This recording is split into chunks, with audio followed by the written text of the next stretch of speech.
आदरणीय अभिभावकों और प्यारे विद्यार्थियों, आप सभी को जेटीसी इंस्टीट्यूट की तरफ से सादर अभिनंदन। प्यारे दोस्तों, कोरोना रूपी महामारी ने हम सभी को हिला के रख दिया है, जिससे शिक्षा का क्षेत्र तो बहुत अधिक प्रभावित हुआ है। कोरोना ने तो शिक्षा रूपी क्षेत्र को बदल के ही रख दिया है। कोरोना ने यहाँ तक कि शिक्षा के संपूर्ण जगत को हिला के रख दिया है। जहां तक मुझे लगता है कि आने वाले समय में यह शिक्षा का जो बदला हुआ स्वरूप जो ऑनलाइन एक प्लेटफॉर्म के रूप में आ रहा है वो बढ़ता ही जाएगा। इसको ध्यान में रखते हुए जेटीसी इंस्टीट्यूट ने यूट्यूब कोर्स आप सभी विद्यार्थियों के लिए उपलब्ध करवाने की पूरी कोशिश की है, और वो भी बिल्कुल फ्री। ये जो वीडियोस हम लोगों ने आप लोगों के लिए बनाए हैं, उसमें एक काल्पनिक कक्ष पर आधारित वीडियो है जो पूर्णतः एनिमेटेड वीडियो है। इसमें गुरु तथा शिष्य के बीच में जो वार्ता हुई है, उस वार्ता में छात्रों के लिए गुणवत्तापूर्ण शिक्षा का माहौल उपलब्ध करवाने की पूरी कोशिश की गई है। मैं आप लोगों से ये निवेदन करता हूं कि हमारे ये YouTube के वीडियो आप देखें, उसको लाइक करें, शेयर करें और अपने जो भी फ्रेंड्स वगैरह हैं उनको बताएं, ताकि वो ज्यादा से ज्यादा इसका फायदा उठाएं। एक दूसरे को देखो और 3 ऐसी शारीरिक विशेषताओं की सूची बनाओ जो तुम्हें एक दूसरे से अलग करती हैं। मेरी आंख काली है और उसकी भूरी। मैं लंबी हूँ और हमारी नाक का आकार तथा बालों का रंग भी अलग है। क्या तुम्हारी आंखों का रंग या नाक का आकार तुम्हारे माता पिता से मिलता है? हाँ, मेरे पिता की आंखें भी भूरी हैं। वो क्या है जो हमें एक दूसरे से भिन्न करता है? डीएनए। बिल्कुल ठीक। आज हम ये जानेंगे कि डीएनए किस प्रकार अपनी प्रतिकृतियां बनाकर माता पिता एवं उनकी संतानों दोनों में समान गुणों को अभिव्यक्त करता है।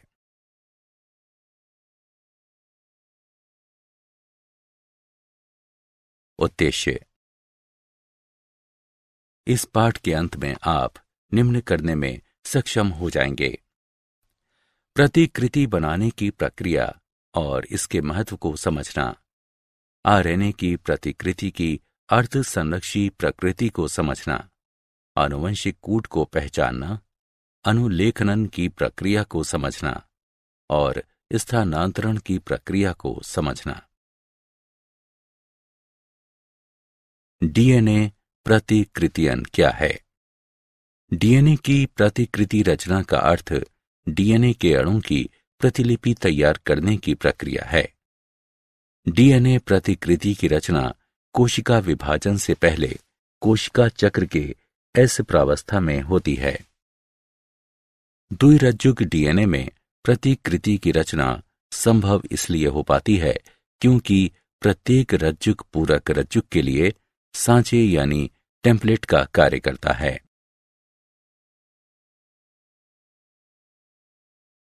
डीएनए की अर्धसंरक्षी प्रतिकृति पर मेसेल्सन एवं स्टॉल का प्रयोग। वर्ष 1958 में मैथ्यू मेसेल्सन एवं फ्रैंकलिन स्टॉल ने अपने प्रयोग से डीएनए की अर्धसंरक्षी प्रतिकृति को सही सिद्ध किया। डीएनए के क्षारों को चिन्हित करने हेतु उन्होंने 15 NH4Cl युक्त एक माध्यम में ई कोलाई का विकास किया और फिर कुछ कोशिकाओं को प्रकाश नाइट्रोजन 14N में बदल दिया ताकि नए संश्लेषित रज्जुक प्रकाश के रूप में ले सकें।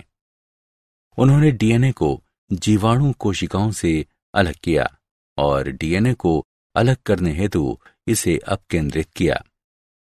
लाइट नाइट्रोजन के एक विखंडन के बाद डीएनए के अणु मध्यवर्ती घनत्व से संकरित हो जाते हैं। 2 विखंडन के बाद डीएनए के अणुओं 2 पट्टियों में अलग किया गया, एक लाइट डीएनए के लिए तथा एक संकरित डीएनए के लिए। इससे यह सुनिश्चित हुआ कि डीएनए की प्रतिकृति अर्धसंरक्षी होती है।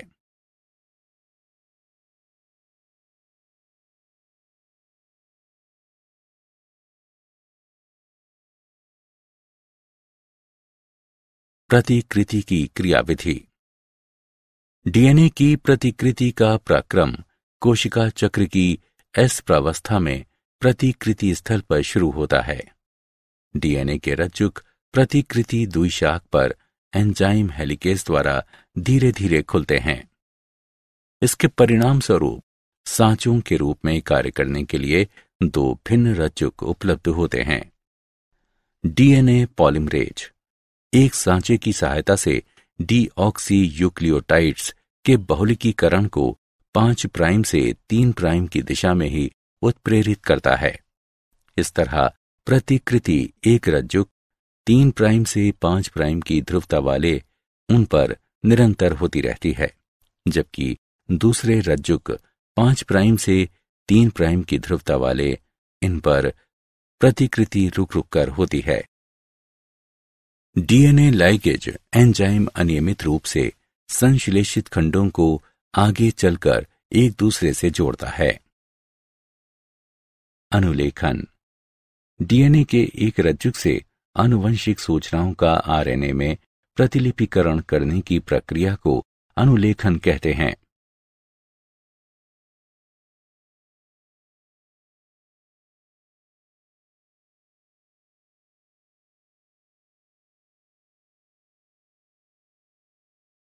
अनुलेखन इकाई में जीन को वंशागति की एक क्रियात्मक इकाई कहा जाता है। संपार डीएनए का वह खंड है जो पॉलीपेप्टाइड का कूटलेखन करता है। ससीमिक केंद्रक में संरचनात्मक जीन एकल संपारी मोनोसिस्टोनिक होता है। असीम केंद्रकी में संरचनात्मक जीन बहुसंपारी यानी पॉलीसिस्ट्रॉनिक होता है। एकल संपारी जीन में अंतरापित कूटलेखन अनुक्रम व्यक्तेक यानी एक्सॉन और अव्यक्तेक यानी इंट्रॉन के रूप में पाए जाते हैं। व्यक्तेक वे अनुक्रम हैं जो परिपक्व या संसाधित आरएनए में होते हैं। अव्यक्तेक वे अनुक्रम हैं जो परिपक्व या संसाधित आरएनए में नहीं मिलता है। आरएनए के प्रकार एक कोशिका के प्रोटीन का संश्लेषण करने के लिए 3 प्रकार के आरएनए होते हैं: एमआरएनए, टीआरएनए, आरआरएनए। दूत आरएनए क्षार अनुक्रम के कूट को कोशिका से राइबोसोम तक ले जाकर टेम्पलेट्स प्रदान करता है। टीआरएनए अंतरण आरएनए अमीनो अम्लों को राइबोसोम तक ले जाता है, आनुवंशिक कूट को पढ़ता है। आरआरएनए राइबोसोमल आरएनए स्थानांतरण के दौरान संरचनात्मक व उत्प्रेरक की भूमिका निभाता है।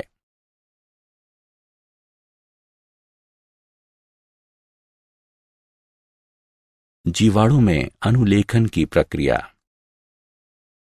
अनुलेखन की प्रक्रिया में निम्न चरण आते हैं: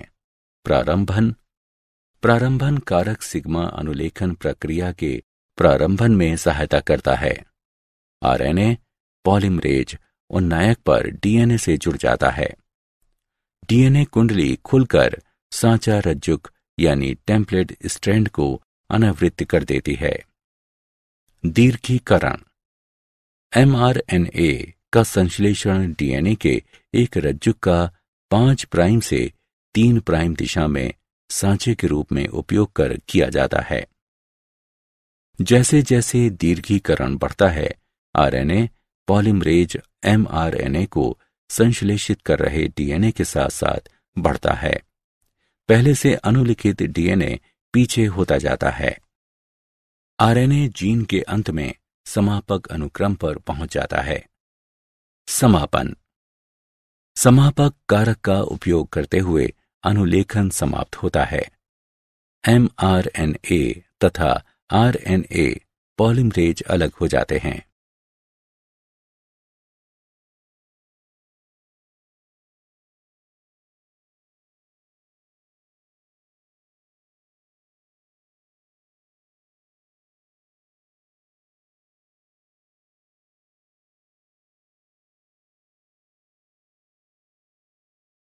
ससीम केंद्रक में अनुलेखन की प्रक्रिया।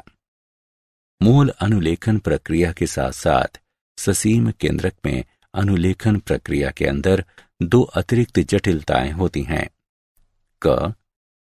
3 आरएनए पॉलिमरेज की केंद्रक में उपस्थिति। आरएनए पॉलिमरेज एक आरआरएनए का अनुलेखन करता है। आरएनए पॉलिमरेज 2 एचएनआरएनए का अनुलेखन करता है। आरएनए पॉलिमरेज 3 टीआरएनए 5 एसआरआरएनए एवं एसएनआरएनए का अनुलेखन करता है। व्यक्तिक और अव्यक्तिक की उपस्थिति। अव्यक्तिक को जीन्स को संबंधन और फिर एनआरएनए का आच्छादन एवं पुच्छन कर अलग किया जाता है।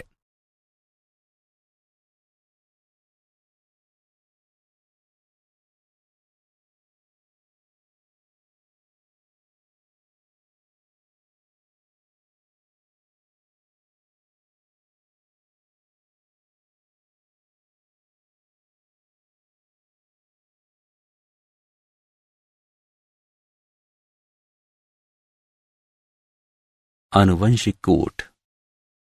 आनुवंशिक कूट उन नियमों का समुच्चय है जिनसे आनुवंशिक तत्व डीएनए या एमआरएनए में कूटबद्ध संदेश अमीनो अम्ल अनुक्रमों में स्थानांतरित होता है। इस कूट से निर्धारित होता है कि प्रकूट कहलाने वाले 3 न्यूक्लियोटाइडों के अनुक्रम किस प्रकार स्पष्ट करते हैं कि आगे प्रोटीन संश्लेषण के दौरान कौन सा अमीनो अम्ल जोड़ा जाएगा।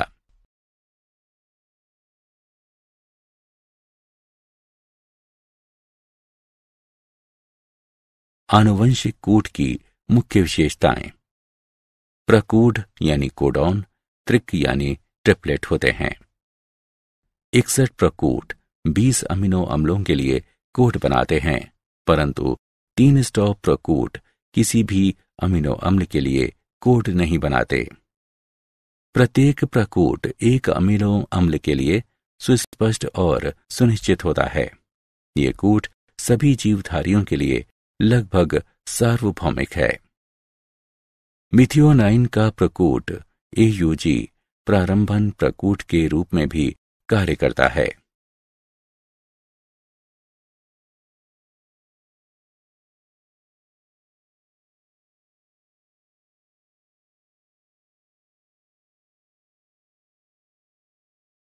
आनुवंशिक कूट पर उत्परिवर्तन का प्रभाव।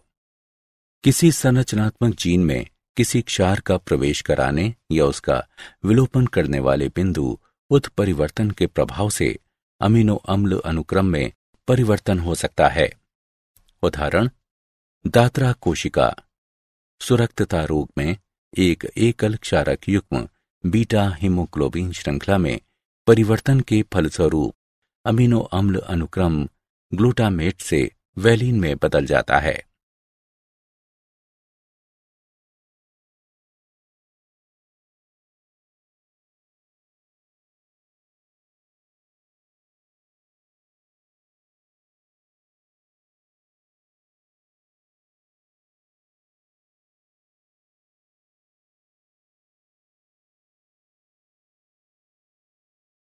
टीआरएनए। टीआरएनए अनुकूलक अणु के रूप में कार्य करता है।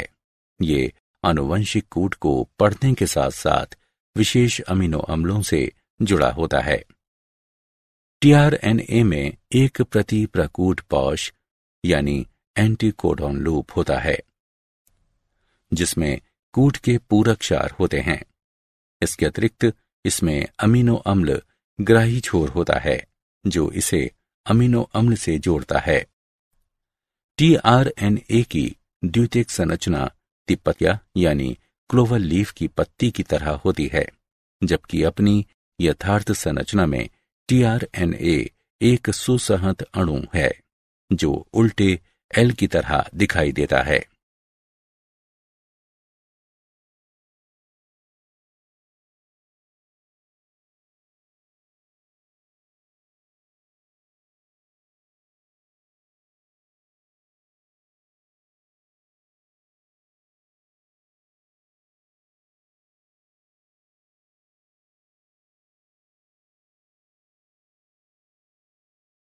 स्थानांतरण। ये वो प्रक्रिया है जिसमें अमीनो अम्लों के बहुकलन से पॉलीपेप्टाइड का निर्माण होता है।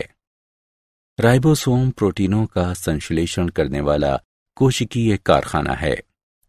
निष्क्रिय अवस्था में राइबोसोम दो उप एककों लघु एकक तथा दीर्घ एकक से मिलकर बनता है।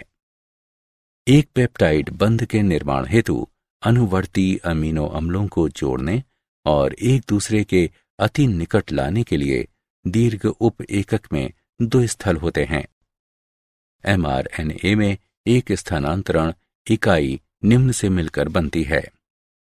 प्रारंभक प्रकूट यानी स्टार्ट कोडान AUG, रोध प्रकूट कोडॉन, गैर स्थानांतरित UTR क्षेत्र।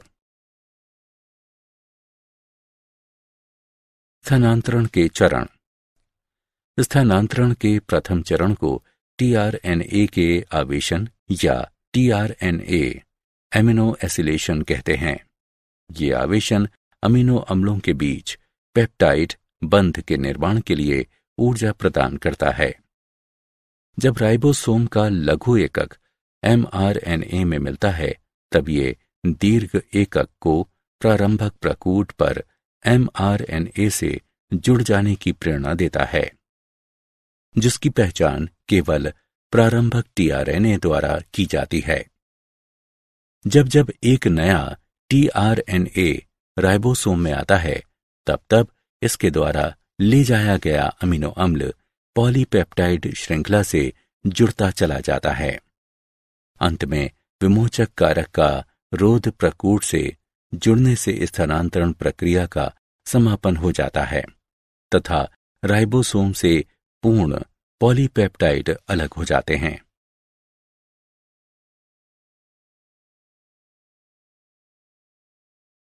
क्या आप जानते हैं, आणविक कोमिंग यानी धुनाई एक तकनीक है जो डीएनए प्रतिकृति रचना के परिणामात्मक विश्लेषण को संभव बनाती है। इस विधि में डीएनए संश्लेषण के आरंभ होने के उपरांत अलग अलग समय बिंदुओं पर एक निश्चित केंद्रक से क्रोमेटिन को अलग अलग चिन्हित किया जाता है। फिर जीनोमिक डीएनए को अलग कर शीशे की सतह पर साफ किया जाता है और माप सीधे चिन्हित डीएनए पर लिए जाते हैं।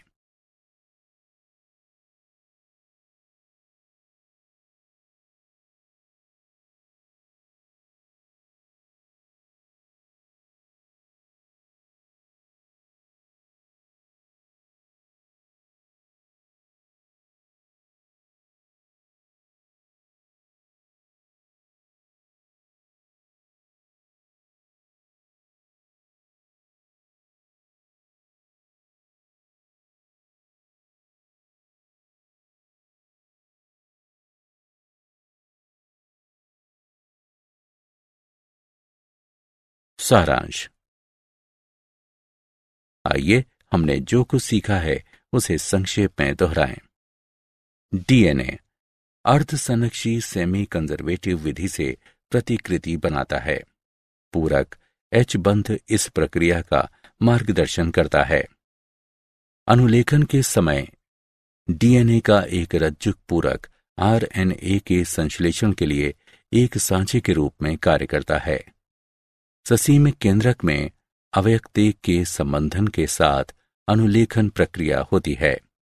दूत आरएनए में क्षार अनुक्रम होते हैं जिनका एक अमीनो अम्ल के कूटलेखन हेतु 3 के युग्म में अध्ययन किया जाता है। राइबोसोम स्थानांतरण प्रोटीन संश्लेषण का स्थल है जो दूत आरएनए से जुड़कर अमीनो अम्लों को जोड़ने के लिए मंच तैयार करता है।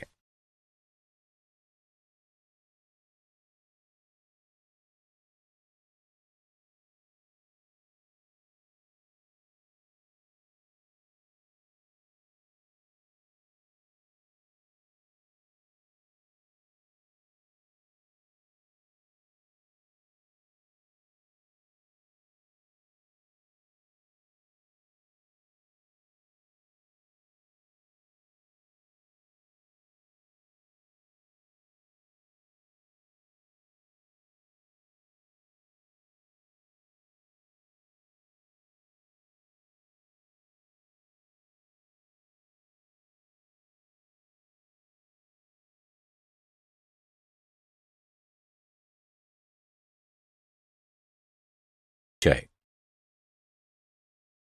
एक दूसरे को देखो और 3 ऐसी शारीरिक विशेषताओं की सूची बनाओ जो तुम्हें एक दूसरे से अलग करती हैं। मेरी आंख काली है और उसकी भूरी। मैं लंबी हूँ और हमारी नाक का आकार तथा बालों का रंग भी अलग है। क्या तुम्हारी आंखों का रंग या नाक का आकार तुम्हारे माता पिता से मिलता है? हाँ, मेरे पिता की आंखें भी भूरी हैं। वो क्या है जो हमें एक दूसरे से भिन्न करता है? DNA। बिल्कुल ठीक। आज हम